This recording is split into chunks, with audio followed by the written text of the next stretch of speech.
Imagine this. Over 2,000 years ago, a philosopher in ancient India suggested that everything, from the air we breathe to the stars in the sky, is made up of tiny, indivisible particles. Sounds like modern atomic theory, right? Well, what if I told you this wasn't just about science, but also about how we can live better, more connected lives today? Welcome to the Vaisheshika school of Atomism, an ancient Indian philosophy that proposed the entire universe is made up of tiny particles, much like modern atomic theory. But Vaisheshika didn't stop at atoms. It offered timeless lessons on balance, diversity, and our connection to the universe. Let's take a step back for a moment. Picture ancient India. Philosophers weren't just focused on life's mysteries in the abstract. They wanted to explain everything, from the smallest drop of rain to the movement of the stars. Enter Kanada, the sage who founded the Vaisheshika school, a thinker who believed that understanding the basic building blocks of the universe would help us understand life itself. It's like playing with Lego blocks.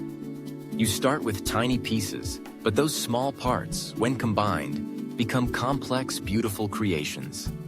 Vaisheshika is like that. It teaches that everything, from mountains to people, is made up of tiny atoms, anu. But how they combine creates the rich diversity of life. Let me ask you this. What's something in your life that feels like a small piece, but is actually part of something much bigger?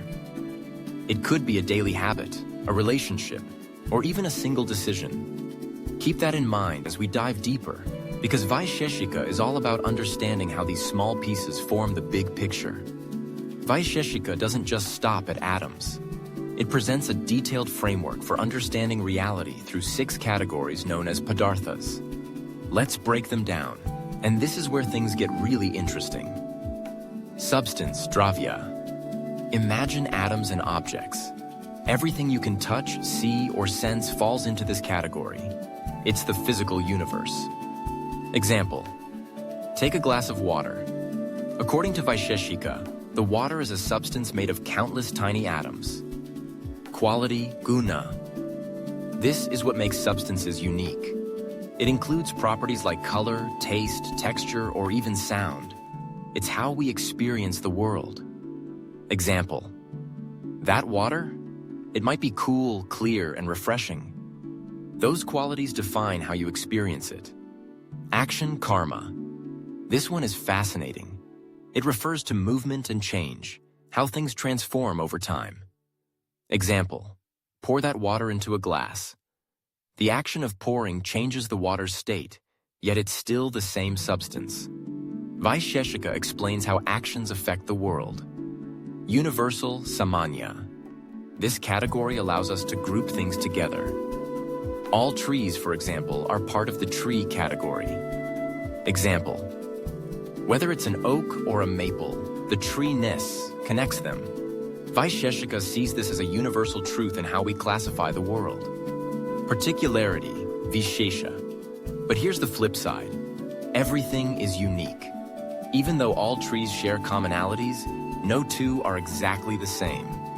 Example, that specific tree in your backyard is distinct. It's not just a tree, it's your tree. Inherence, samavaya. This is where it all comes together.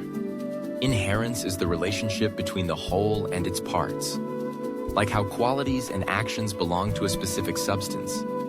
Example, the tree's greenness or the water's wetness are inseparable from the tree or water itself. This framework is Vaisheshika's way of explaining how the world fits together. Everything, from atoms to the qualities that define them, works in harmony. Now, if you're thinking, this sounds like modern science, you're absolutely right. What's mind-blowing is that Vaisheshika was developed centuries before the atomic theory we know today. In fact, while scientists like John Dalton were laying the foundation for modern atomic science in the 1800s, Vaisheshika had already envisioned a universe built from indivisible particles thousands of years earlier. But here's where it gets even more profound. Vaisheshika didn't just stop at physical explanations. It extended these ideas to life, ethics, and how we navigate the world. Vaisheshika teaches that the same fundamental particles create everything. Whether it's you, me, or the trees outside, we're all made from the same basic materials. This concept can help us appreciate diversity, whether it's cultural, ideological, or biological. Instead of focusing on what separates us, we can recognize that we all share common origins. For instance, think of the different cultures around the world. Despite our differences, Vaisheshika reminds us that we're fundamentally made of the same stuff. Embracing diversity can help create more unity. Remember how Vaisheshika emphasizes action karma? It teaches that every small action has a ripple effect. Your daily habits, decisions, and interactions might seem small, but they combine over time to create larger outcomes. Consider recycling or reducing waste. One small change in your routine might seem insignificant, but when combined with the actions of others, it can lead to significant environmental benefits. Vaisheshika also encourages balance. Just as atoms combine to create complex structures, we too must find balance in our own lives between work and rest, effort and relaxation. Think about how you balance your time. If everything in the universe works in harmony, maybe we should strive for the same in our personal lives. Now that we've explored Vaisheshika's fascinating view of the universe, ask yourself, how can you apply these principles to your daily life? Whether it's recognizing the power of small actions or appreciating the diversity of people around you, Vaisheshika offers valuable lessons for modern living. Here's a challenge. For the next week, pay attention to the small actions you take and how they impact your surroundings. Whether it's a smile to a stranger or picking up a piece of trash, notice how these seemingly tiny actions build up. The Vaisheshika school may be ancient, but its ideas about the universe, interconnectedness, and action resonate just as powerfully today. By recognizing how deeply connected we are, to each other, to the environment, and to the universe, we can live more mindful, balanced, and meaningful lives. So, what do you think?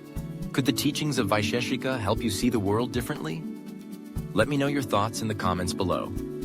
And if you enjoyed this deep dive into Indian philosophy, don't forget to like, subscribe, and hit that bell icon so you never miss an episode of Philosophy Simplified.